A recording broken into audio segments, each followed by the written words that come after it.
Hello and assalamualaikum to the Desi Power Hub podcast. Today I'm going to be talking about something that I feel like everybody has noticed, and it is quite prevalent in a lot of the Muslim countries, which is how we've started segregating what it means to be a good Muslim and how that is totally opposite to actually pursuing the worldly life. When we imagine a Muslimah who's very practicing and who pursues Islam as the number one priority in her life, we don't imagine that she could also be pursuing a career. She could also be a working mom, or she could also be actively participating in society, or delivering lectures on social media or whatever.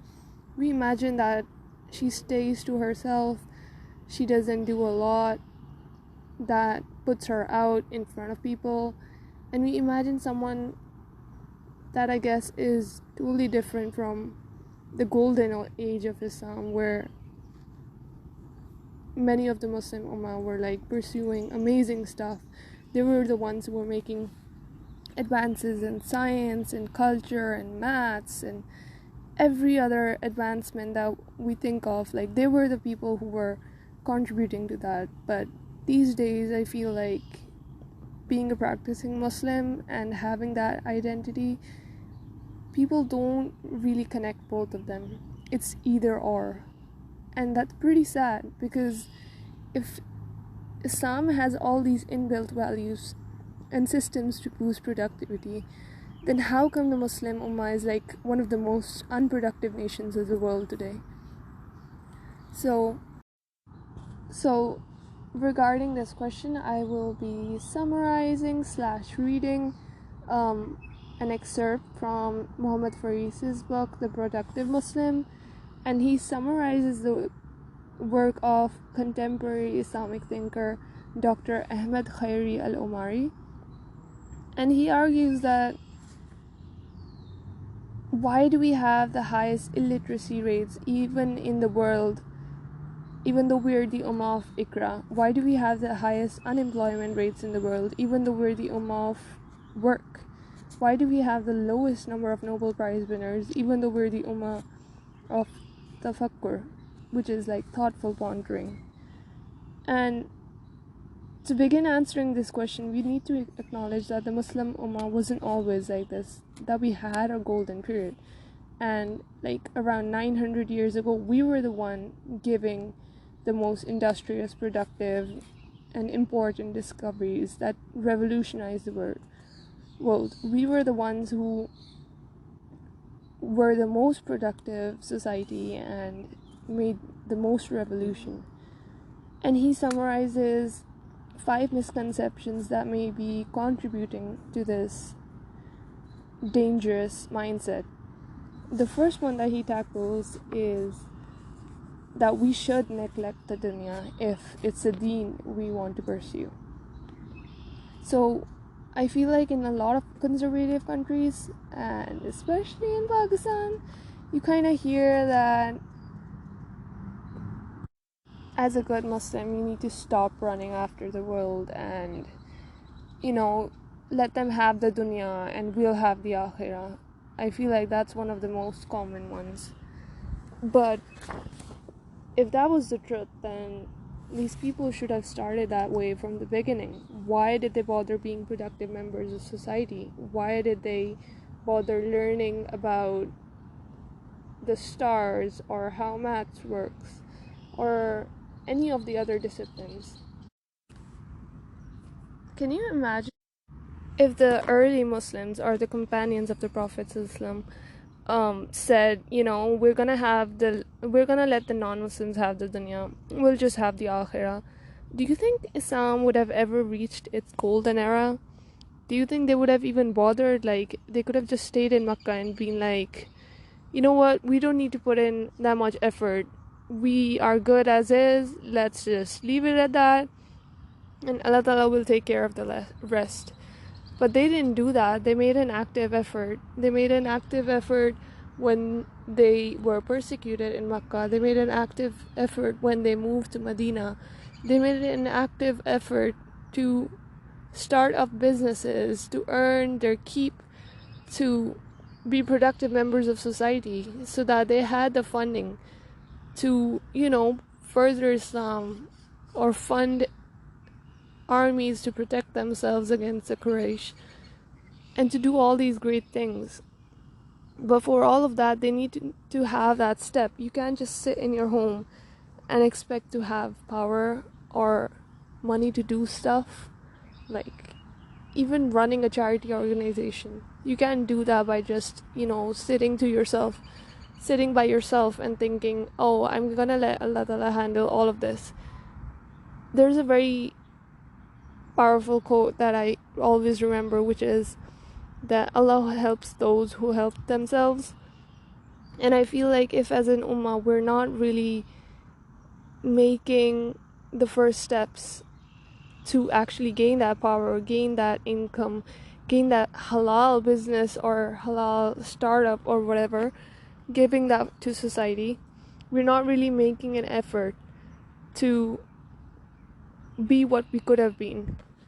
I really like what Naman Ali Khan mentions in one of his podcasts. He's like, if a business owner has a business and his friend is like, oh, I see some potential over here, you could potentially expand this business and take it to other states or other towns, and you could turn this into a franchise.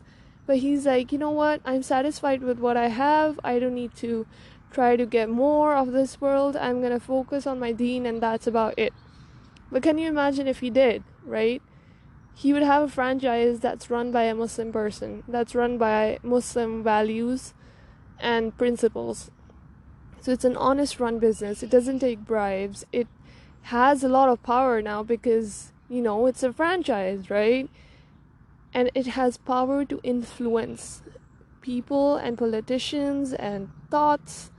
That's a very powerful thing. Imagine if you had a lot of Muslim brands who could support, having a say against the genocide or any atrocities that the Muslim Ummah is going through. That would be a very, very, very powerful place to be in. You can't just say that we're not gonna strive to have power, we're just gonna wish it upon ourselves and then expect that the Muslim world still has a say. You can't just ask for pity. You need to switch the roles and, be the ones who are helping instead of just asking for help all the time. The second part that he said was, make dua and all will be well. So Muhammad Faris mentions that another misconception of affecting our productivity is this concept. When someone is faced with any challenge, he or she will be told to make dua. No job, make dua. No spouse, make dua. Your business is failing, make dua. Exam next week, yeah, just make dua. It's as if we're giving false hopes that a miracle would happen. And if nothing happens, we tell them perhaps something better is in store for you. Just be patient. So he emphasizes that he's not underestimating the power of dua, but he is challenging the role of solely relying on duas to change the situation without taking any actions towards achieving that dua. So he mentions that if you're looking for a job, instead of just praying, you need to update your CV, improve your skills, get in touch with your network, knock on doors, and make dua. If your business is failing, you need to find the root cause, change your business model, hire or even fire staff, improve your management skills, and make dua. If you have an exam next week, you need to study, revise, take practice exams, and make dua. So I hope you see the point here. Like, dua is not supposed to be a spiritual crutch.